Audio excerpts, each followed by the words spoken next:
Good morning. स्वागत है आप सभी का मेरे इस YouTube channel study with Amit Chahal daily current affair classes. दोस्तों आज है 11 दिसंबर 2020 और 11 दिसंबर 2020 के साथ साथ हम कल की क्लास के बारे में भी डिस्कस करेंगे, क्योंकि नेटवर्क दोस्तों वो सुबह अर्ली इन द मॉर्निंग काफ़ी स्लो रहता है, जिसके कारण वीडियो नहीं बन पाती। तो 2 दिन की वीडियो बन पाती है, तो भाई कोशिश रहेगी भी रेगुलरली मतलब क्या स्टार्ट करने की, ठीक है ना। बहुत जल्द जो नेटवर्क है वो इशू जो ठीक हो जाएगा, तो रेगुलर क्लास आएगी आपके लिए। तो 10 तारीख और जो 11 तारीख के जो करंट अफेयर के क्वेश्चन है उनके बारे में आज हम डिस्कस करेंगे। और करंट अफेयर क्लासेस दोस्तों किसी भी एग्ज़ाम के लिए, चाहे वो आपका आने वाला दिल्ली पुलिस जो चल रहे हैं फिलहाल में, और SSC CHSL जिसकी जो लास्ट डेट है 15 दिसंबर है, आप फिल कर सकते हो। और NTPC रेलवे ग्रुप डी या अदर कॉम्पिटिटिव एग्ज़ाम, उसके लिए आपका जो करंट अफेयर सेक्शन है एक मोस्ट इंपॉर्टेंट पार्ट है। और करंट अफेयर के साथ मैं कुछ एक्स्ट्रा फैक्ट भी आपको बताता हूँ, जो कि आपके जीके पॉइंट ऑफ व्यू से काफ़ी इंपॉर्टेंट बनते हैं और आपके जो जीके जो डेली रूटीन में जो ग्रोथ है उसके लिए मोस्ट इंपॉर्टेंट है भाई। और PDF के लिए आपने क्या करना है, डिस्क्रिप्शन बॉक्स के अंदर एक लिंक मिल जाएगा, वहाँ पर लिंक पे जाकर अपना ग्रुप ज्वाइन करना है। क्लियर है? तो वहाँ पर आपको PDF मिलेगी भाई। तो अब स्टार्ट करते हैं हमारी क्लास। लास्ट टाइम मैंने आपसे क्वेश्चन पूछा था कि भाई भारत में सबसे पहली मेट्रो कब चली। तो भाई भारत में सबसे पहली मेट्रो कब चली थी? 1984 1984 के अंदर भारत में सबसे पहली मेट्रो चली थी कोलकाता के अंदर। क्लियर है? और 2002 के अंदर नई दिल्ली के अंदर दूसरे दूसरे नंबर पर कहाँ पर चलाई गई थी? दिल्ली के अंदर चलाई गई थी। और पहले नंबर पर कहाँ पर? कोलकाता मेट्रो, जिसकी शुरुआत कब हुई? 1984 के अंदर। क्लियर है भाई? याद रखना। और जल्द ही क्या है, कोलकाता की जो कोलकाता हुगली नदी के किनारे बसा है, और हुगली नदी में क्या है, अंडर वाटर मेट्रो ट्रेन भी चलाई जाएगी। और ये पहला ऐसा कारनामा करने वाला पहला शहर बन जाएगा भारत का भाई। चलिए ना। तो ये पॉइंट थे। और भाई जो कोलकाता मेट्रो है ना भाई, वो भारत का 17वां रेलवे जोन बना था। पहले भारत में 16 रेलवे जोन होते थे, 17वां बना कौन सा भाई? ये जो कोलकाता का मेट्रो था, ठीक है ना। उसके बाद 18 रेलवे जोन है भारत में। 18वां रेलवे जोन बना था भाई, जो आंध्र प्रदेश का जो रेलवे जोन बना था, ठीक है ना, विशाखापट्टनम के अंदर। तो उसको क्या है, 18वां रेलवे जोन घोषित किया गया था। तो 1984 में सबसे पहले मेट्रो चली थी। उसके बाद डिस्कस करेंगे। आज का हमारा पहला क्वेश्चन है, हाल ही में अंतर्राष्ट्रीय भ्रष्टाचार विरोधी दिवस कब मनाया गया? तो अंतर्राष्ट्रीय भ्रष्टाचार यानी एंटी करप्शन डे कब मनाया जाता है हर साल? वो मनाया जाता है 9 दिसंबर को भाई। हर साल 9 दिसंबर को एंटी करप्शन डे, जो भ्रष्टाचार होता है किसी काम के लिए जो घूस जो दी जाती है, तो उसके जो एंटी जो है भाई, उससे कैसे बचा जा सके, उसकी क्या क्या मतलब समस्याएं उत्पन्न होती हैं, तो उसी भी चीज़ों से क्या है खिलाफ जो अंतर्राष्ट्रीय भ्रष्टाचार विरोधी दिवस कब मनाया जाता है? 9 दिसंबर को। इस बार की अगर बात करें तो इस बार की थीम भी है recover with integrity. Recover with integrity, इसका मतलब क्या होता है भाई? अगर एक साथ मिलके क्या है, इन चीज़ों के साथ लड़ना होगा। क्योंकि भाई कुछ भी मतलब सामाजिक अगर सुधार करना होता है ना, तो इंडिविजुअली क्या है, अपने आप में क्या है सुधार करना होता है, तो तब जाकर कोई मतलब क्या है कि बड़ा सिस्टम शुरू होता है। तो अभी 9 दिसंबर को मनाया गया है। उसके बाद बात करेंगे क्वेश्चन सेकंड हमारा, हाल ही में आई क्लाइमेट चेंज परफॉर्मेंस इंडेक्स 2020 में भारत किस स्थान पर है? तो भाई क्लाइमेट चेंज परफॉर्मेंस इंडेक्स आया है 2020 का, तो उसमें भारत का स्थान है भाई 8वां। भारत का स्थान कौन सा है? 8वां। अब बात करें जी क्लाइमेट चेंज की जो वो आया है परफॉर्मेंस इंडेक्स आया है, इसमें अगर बात करें टॉप 3, इसमें टॉप 3 में वर्ल्ड के किसी भी जो क्या है देश को शामिल नहीं किया गया है। क्योंकि जो ये क्लाइमेट चेंज परफॉर्मेंस इंडेक्स था, इसके तहत कुछ क्राइटेरिया था भाई, और उस क्राइटेरिया को कोई भी देश पूरा नहीं कर पाया, ठीक है ना। अगर भाई क्लाइमेट चेंज के लिए आपने क्या क्या कुछ किया, तो उस क्राइटेरिया को कोई भी देश पूरा नहीं किया पाया। तो उस कारण क्या हुआ, जो टॉप 3 है ना, टॉप 3 में कोई भी देश शामिल नहीं हुआ। तो अब बात करें तो टॉप 3 में तो कोई देश है आया नहीं। फोर्थ नंबर पे बात करें तो फोर्थ नंबर पे स्वीडन, और 5वें पे UK यूनाइटेड किंगडम जिसे बोला, और छठे नंबर पे डेनमार्क। क्लियर है? और 8वें नंबर पे हमारा देश भारत, ठीक है ना। तो ये क्लाइमेट चेंज परफॉर्मेंस इंडेक्स में आया है। तो उसके बाद अगर बात करें नेक्स्ट क्वेश्चन हमारा, हाल ही में आई फोर्ब्स की दुनिया की 100 सबसे शक्तिशाली महिलाओं की सूची में शीर्ष पर कौन है? तो भाई फोर्ब्स ने एक जो क्या है लिस्ट जारी करी है, सबसे जो शक्तिशाली महिलाएं हैं, 100 सबसे शक्तिशाली महिलाएं, तो उसकी सूची में शीर्ष पर कौन है? वो है भाई एंजेला मार्केल। एंजेला मार्केल लगातार 10वीं बार क्या है टॉप पे बनी हुई है। ये कौन है? ये भाई जो जर्मनी है, जर्मनी की चांसलर है करंट टाइम में। ये कौन है? जो एंजेला मार्केल जो है वो करंट टाइम में जर्मनी की चांसलर है और लगातार ये 10वीं बार क्या है शीर्ष पर रही हैं। ठीक है ना, ये पॉइंट याद रखना, मोस्ट इंपॉर्टेंट हो जाता है भाई। जो फोर्ब्स की जो वो सबसे शक्तिशाली महिलाओं की लिस्ट थी उसमें सबसे शीर्ष पर कौन सी रही है? Angela Merkel. अब बात करते हैं सेकंड पे। सेकंड पे कौन रहा है? Kristin Lagarde. क्रिस्टिन लेगार्ड जो क्या है, ये क्या है टॉप पे, मतलब सेकंड पे रही है, ठीक है ना, सेकंड टॉपेस्ट। क्लियर है? तो क्रिस्टिन लेगार्ड। उसके बाद बात करें थर्ड पे कौन रहा है? थर्ड पे रहा है कमला हैरिस। कमला हैरिस कौन है भाई? ये फिलहाल में जो क्या है अमेरिका की उपराष्ट्रपति चुनी गई थी, नवनिर्वाचित जो उपराष्ट्रपति चुनी गई अमेरिका की, वो कमला हैरिस जो कि भारतीय मूल की है। अब देखो ये तो हो गया टॉप 3। अब बात करें 100 में से जो टॉप भारतीय 3 हैं उनके बारे में अगर बात करें तो 41वें नंबर पे है भाई सबसे पहले निर्मला सीतारमण। निर्मला सीतारमण जो कि हमारी फाइनेंस मिनिस्टर हैं, वित्त मंत्री हैं करंट टाइम में, ठीक है ना, उनको 41वां स्थान मिला है। और उसके बाद बात करें 55 पोजीशन पर हैं रोशनी नादर मल्होत्रा। रोशनी नादर मल्होत्रा जी क्या है 55 पोजीशन पर हैं। उसके बाद है 68 पोजीशन पर किरण मजूमदार। क्लियर है? तो किरण मजूमदार क्या है 68 पोजीशन पे हैं भाई। ये सभी पॉइंट आपने याद रखने हैं भारत पॉइंट ऑफ व्यू से। और जो टॉप जो लगातार 10वीं बार बनी है एंजेला मार्केल। क्लियर है? और कमला हैरिस से भी पूछा जा सकता है क्योंकि करंट टाइम में क्या है, हाल ही में क्या बनी थी, वाइस प्रेसिडेंट बनी थी, उपराष्ट्रपति बनी थी भाई। कहाँ की? अमेरिका की भाई। क्लियर है? उपराष्ट्रपति बनी थी भाई। उसके बाद बात करेंगे हाल ही में महाराष्ट्र कराड़ जनता सहकारी बैंक का लाइसेंस किसने रद्द किया? तो एक बैंक है महाराष्ट्र के अंदर जिसका नाम है महाराष्ट्र कराड़ जनता सहकारी बैंक। तो इसका लाइसेंस रद्द कर दिया किसने? आरबीआई ने। अब आरबीआई ने इस बैंक का लाइसेंस रद्द क्यों किया?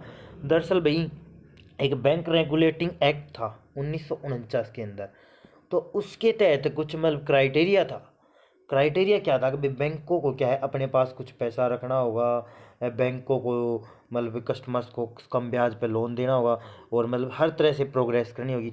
तो उसको क्या है कुछ लंबे टाइम से क्या है ये जो बैंक क्या है प्रोग्रेस में नहीं कर पा रहा था, किसी भी प्रकार का कोई फीडबैक नहीं दे पा रहा था, ठीक है ना। तो उसके चलते क्या है आरबीआई ने एक अहम डिसीजन लिया, इसका क्या है लाइसेंस रद्द कर दिया, इस बैंक को ही बंद कर दिया गया, ठीक है ना। रिजर्व बैंक ऑफ इंडिया ने।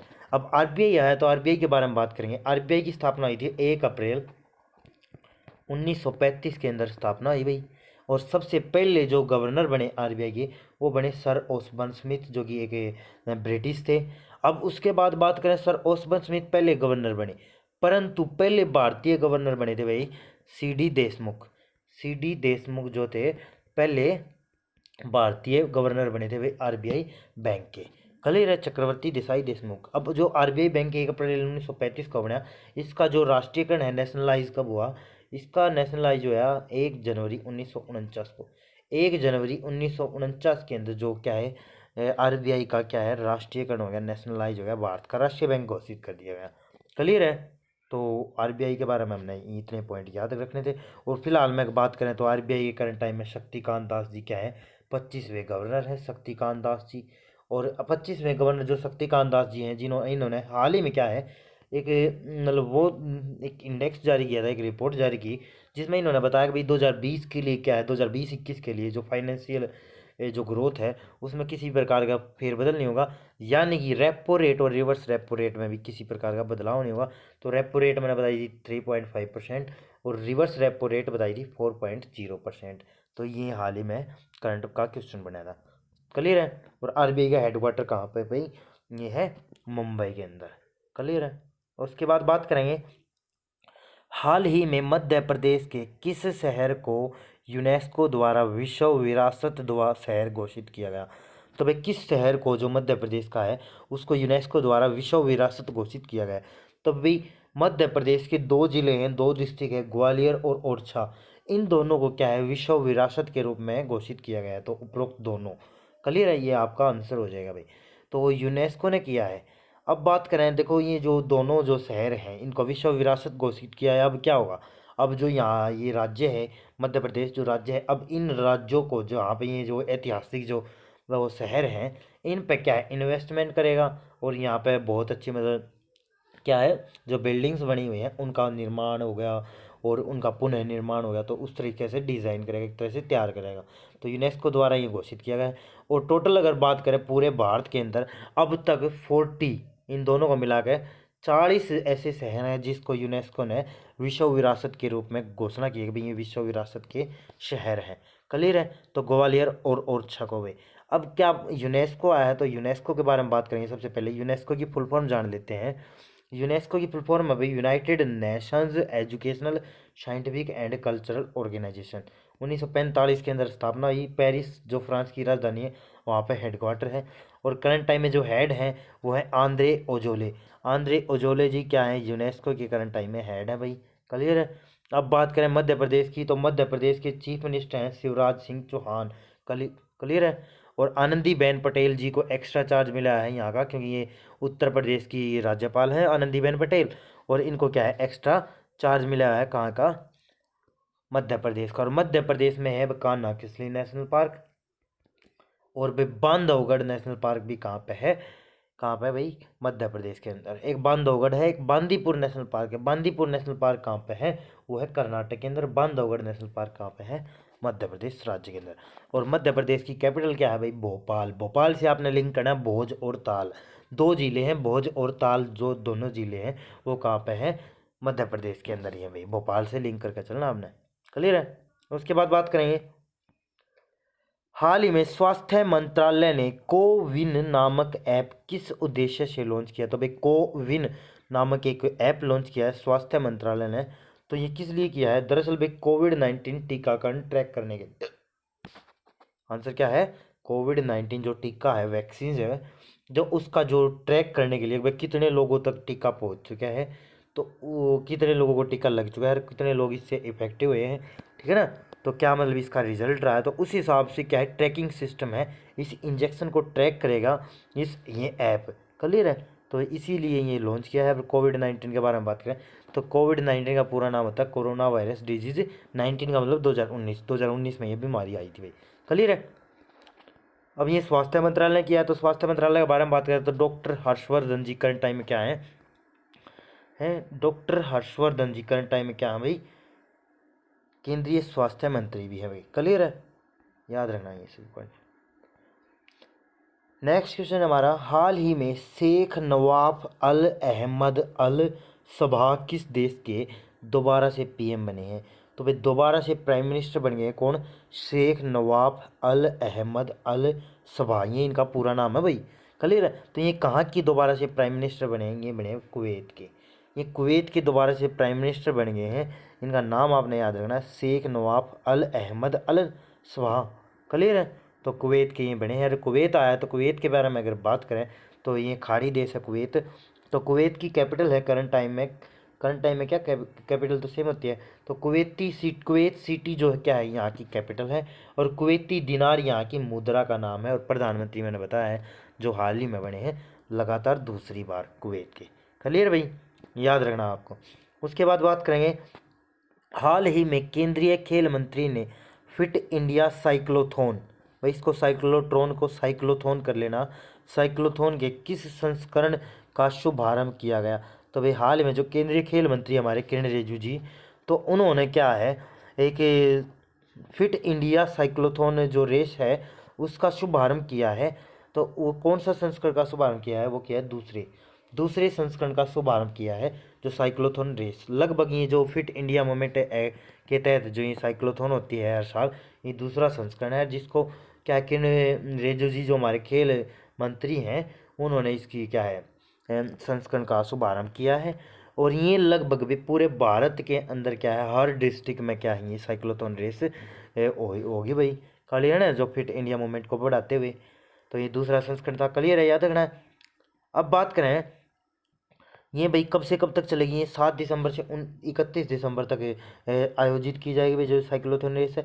और इसका करंट टाइम में जो ये जो मनाया गया है, तो ये जो थीम है इस साल की, इस बार की थीम है pedal your way to fitness. अब भाई pedal your way to fitness अब भाई आपकी फिटनेस का राज क्या है, पैडल लगाओ, पैडल जो होता है ना साइकिल के अंदर।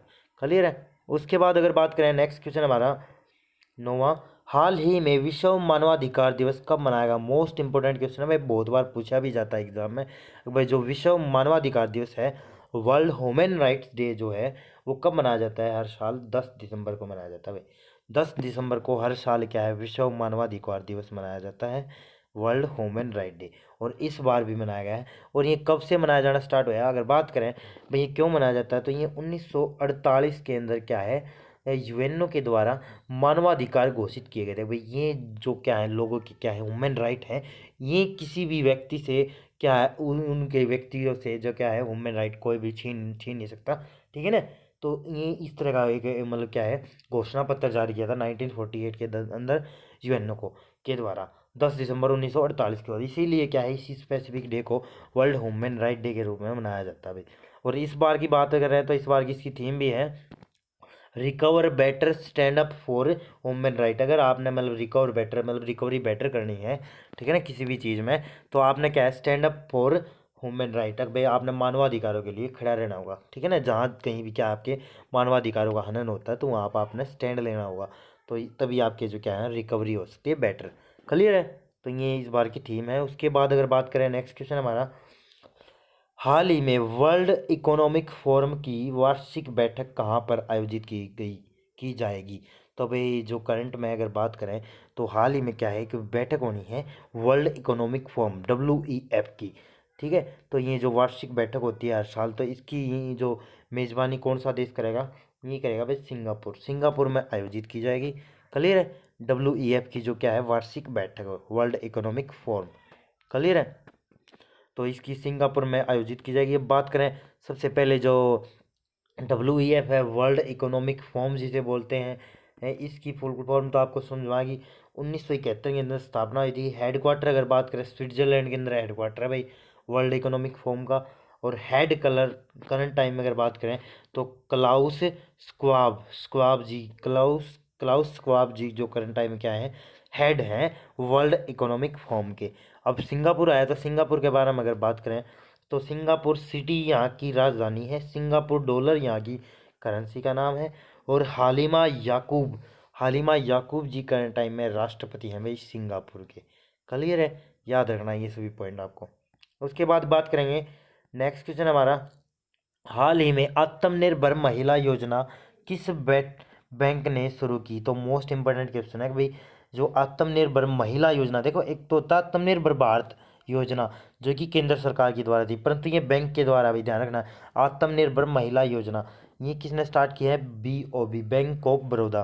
बैंक ऑफ बड़ौदा ने क्या है इसको शुरुआत की है। दरअसल भाई इसके तहत क्या होगा, इसके तहत जो महिलाएं हैं वो उनको क्या है गोल्ड लोन जो स्कीम है वहाँ पे, उसके तहत क्या है लोन्स प्रोवाइड करवाए जाएंगे, ठीक है ना, ताकि जो महिलाएं हैं आत्मनिर्भर बन सकें, सेल्फ एंटरप्रेन्योरशिप को बढ़ावा देने के लिए, ठीक है ना, और वुमेन एम्पावरमेंट को बढ़ावा देने के लिए। तो क्या है, ये पहल स्टार्ट की है बैंक ऑफ बॉम्बे ने, जिसको नाम दिया आत्मनिर्भर महिला योजना। क्लियर है? अब बैंक ऑफ बॉम्बे आया तो बैंक ऑफ बॉम्बे के बारे में बात करेंगे, बैंक ऑफ बड़ौदा के बारे में बात करेंगे। तो बैंक ऑफ बड़ौदा जो है उसकी स्थापना हुई भाई 20 जुलाई 1908 के अंदर। संजीव चड्डा जी करंट टाइम में हेड हैं भाई बैंक ऑफ बड़ौदा के। और बड़ोदरा गुजरात के अंदर क्या है, हेडक्वार्टर है भाई। क्लियर? ठीक है ना, हेडक्वार्टर है करंट टाइम में किसका भाई, जो बैंक ऑफ बड़ौदा। क्लियर है? Bank of Bombay by mistake निकल गया था भाई। क्लियर है? तो ये बैंक ऑफ बड़ौदा है। क्लियर है?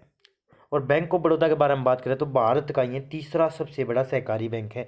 अगर गवर्नमेंट सेक्टर के बैंक की बात करें तो वो गवर्नमेंट सेक्टर के बैंकों में फर्स्ट पे तो है SBI सबसे बड़ा सहकारी बैंक, सेकंड पे है PNB और थर्ड पे हमारा क्या है बैंक ऑफ बड़ौदा। क्लियर है? और ये क्यों बढ़ा, क्योंकि इसमें क्या है 2019 के अंदर क्या है विजया बैंक और दीना बैंक, इन दोनों बैंकों का विलय हो गया बैंक ऑफ बड़ौदा के अंदर, और ये बन गया तीसरा सहकारी बैंक सबसे बड़ा भारत के अंदर। क्लियर है? ये पॉइंट आपको याद रखने हैं। उसके बाद बात करेंगे, नेक्स्ट क्वेश्चन हमारा, हाल ही में जम्मू कश्मीर लद्दाख हाईकोर्ट के नए मुख्य न्यायाधीश कौन बनाए गए? तो जम्मू कश्मीर जो और जो लद्दाख जो यूनियन टेरिटरी है, तो उसका जो कंबाइंड हाईकोर्ट है, तो उसके जो कार्यकारी चीफ जस्टिस बनाए गए हैं भाई, वो बनाए गए हैं राजेश बिंदल। राजेश बिंदल जी को क्या है गीता मित्तल की जगह, इससे पहले जो जम्मू कश्मीर और लद्दाख हाईकोर्ट था उसके जो चीफ जस्टिस थी वो कौन थी, गीता मित्तल जी थी। और उनकी जगह पे क्या है, राजेश बिंदल जी को बनाया कार्यकारी, ठीक है, टेम्परेरी। टेम्परेरी क्यों बनाया गया भाई, जब तक क्या है एक परमानेंट यहाँ पे चीफ जस्टिस नियुक्त नहीं किया जाता तब तक राजेश बिंदल जी क्या है यहाँ के चीफ जस्टिस मुख्य न्यायाधीश बने रहेंगे भाई, जम्मू कश्मीर और लद्दाख हाई कोर्ट के। अब बात करें जम्मू कश्मीर और लद्दाख की। दरअसल भाई जम्मू कश्मीर के अंदर 5 अगस्त 2019 को क्या है लोकसभा में एक बिल पेश हुआ, जिसके तहत यहाँ पे जो धारा जो आर्टिकल 370 था, आर्टिकल 370 और जो धारा 35A जो थी वो यहाँ से हटा दी गई, जिसके तहत क्या है अलग इनका अलग एक संवैधानिक दर्जा मिला था जम्मू कश्मीर राज्य को, तो इसको तोड़ दिया गया और इसको क्या है भारत के अंदर शामिल कर लिया, और भारत के अंदर पूर्ण रूप से शामिल करते हुए इसे क्या बना दिया, यूटी बना दिया भाई जम्मू कश्मीर। और जम्मू कश्मीर से एक पार्ट और बांट के लद्दाख 2 केंद्र शासित प्रदेश बना दिया भाई, ठीक है ना। और विशेष राज्य का दर्जा छीन लिया जम्मू कश्मीर से। क्लियर है। 5 अगस्त 2019 को तो ये बिल पेश हुआ, परंतु ये क्या है पूर्ण रूप से अगर बात करें कागजी तौर पर 31 अक्टूबर, यानी कि जिस दिन हमारे जो सरदार वल्लभ भाई पटेल लौह पुरुष जी होते हैं, लौह पुरुष जी हैं, उनके जन्म दिवस के उपलक्ष्य में इसको क्या है पूर्ण रूप से लागू कर दिया गया, इन केंद्र शासित प्रदेश बना दिया गया। क्लियर है। तो उसके बाद अगर बात करें तो गिरीश चंद्र जो क्या है मुर्मू, गिरीश चंद्र मुर्मू जी क्या है इसके जो जम्मू कश्मीर के वो बनाए गए भाई, लेफ्टिनेंट गवर्नर बनाए गए। और फिलहाल में अगर बात करें तो मनोज सिन्हा जी करंट टाइम में जम्मू कश्मीर राज्य जो केंद्र शासित प्रदेश है उसकी क्या है एलजी हैं, वे लेफ्टिनेंट गवर्नर हैं, उपराज्यपाल हैं। क्लियर है। और ये जितने भी राज्यपाल उपराज्यपाल होते हैं उपराष्ट्रपति होते हैं, उपराष्ट्रपति ये सभी के किसके अंडर में काम करते हैं, राष्ट्रपति के अंडर में। क्लियर है। तो गीता मित्तल की जगह पर आए हैं राजेश बिंदल जो कि टेम्परेरी रूप से हैं। उसके बाद बात करेंगे नेक्स्ट क्वेश्चन हमारा, हाल ही में अनिंद बनर्जी को किस देश में भारत का राजदूत नियुक्त किया गया। तो भाई अनिंद बनर्जी को भारत की तरफ से एम्बेसडर राजदूत नियुक्त किया गया, तो कहाँ पे, Republic of Korea, democratic Republic of Korea, वहाँ पे इसको क्या है मतलब अपना राजदूत नियुक्त किया गया भारत की तरफ से भाई, democratic Republic of Korea. Clear है। किसे भाई, जो ये अनिंद बनर्जी जी हैं। क्लियर है। अब इनको में जो रिपब्लिक ऑफ कोरिया है, दरअसल भाई ये नॉर्थ कोरिया का ही पार्ट है, उत्तर कोरिया का ही भाग है। उत्तर कोरिया के बारे में आपने बताऊँ है तो सुप्रीम जो लीडर है, जो यहाँ पर डिक्टेटरशिप है, तानाशाही है, ठीक है, तो वहाँ पे जो किम जोंग जी क्या हैं करंट टाइम में सुप्रीम लीडर बोले गए हैं। और कैपिटल है वे प्योंगयांग, प्योंगयांग जो के लिए करंट टाइम में क्या है कैपिटल है, राजधानी है उत्तर कोरिया की भाई। क्लियर है। करेंसी है north Korean von, north Korean von यहाँ की क्या है करेंसी है। क्लियर है। उत्तर कोरिया अगर बात करें तो उत्तर कोरिया और दक्षिण कोरिया दोनों क्या है सीमा शेयर करते हैं। और कई बार क्वेश्चन पूछा गया है वो उत्तर कोरिया और दक्षिण कोरिया को अलग करने वाली रेखा का नाम बताओ, तो 38 डिग्री पैरेलल, 38 डिग्री पैरेलल जो क्या है उत्तर कोरिया और दक्षिण कोरिया को अलग करने वाली लाइन है, इसके बारे में आपने याद रखना है। क्लियर है। तो उसके बाद बात करें तो क्वेश्चन फॉर यू, भारतीय संविधान के किस संशोधन के तहत भारत में जीएसटी लागू किया गया। तो इस क्वेश्चन का आपने जवाब देना है। तो ये थी दोस्तों आज की वीडियो। तो कैसी लगी आपको वीडियो, अगर आपको वीडियो अच्छी लगी है तो लाइक करें, अपने दोस्तों के साथ शेयर करें, और भाई ज़्यादा से ज़्यादा शेयर किया करो। और अगर चैनल पर आप नए आए हो तो चैनल को सब्सक्राइब कर ले और press the bell icon please, ताकि आने वाली सभी वीडियो की आपको ऑटोमेटिकली नोटिफिकेशन आपको मिलती रहे। और पीडीएफ के लिए मैंने बताया है कि भाई ग्रुप का जो क्या आपको लिंक दे दिया जाएगा डिस्क्रिप्शन बॉक्स के अंदर, तो वहाँ पर आपको जाकर ग्रुप ज्वाइन करना है और वहाँ पर आपको पीडीएफ प्रोवाइड करवाई जाती है और हर वो जो स्टडी मटेरियल वहाँ पे प्रोवाइड करवाया जाता है। तो thanks to watch, thank you मेरे साथ जुड़ने के लिए।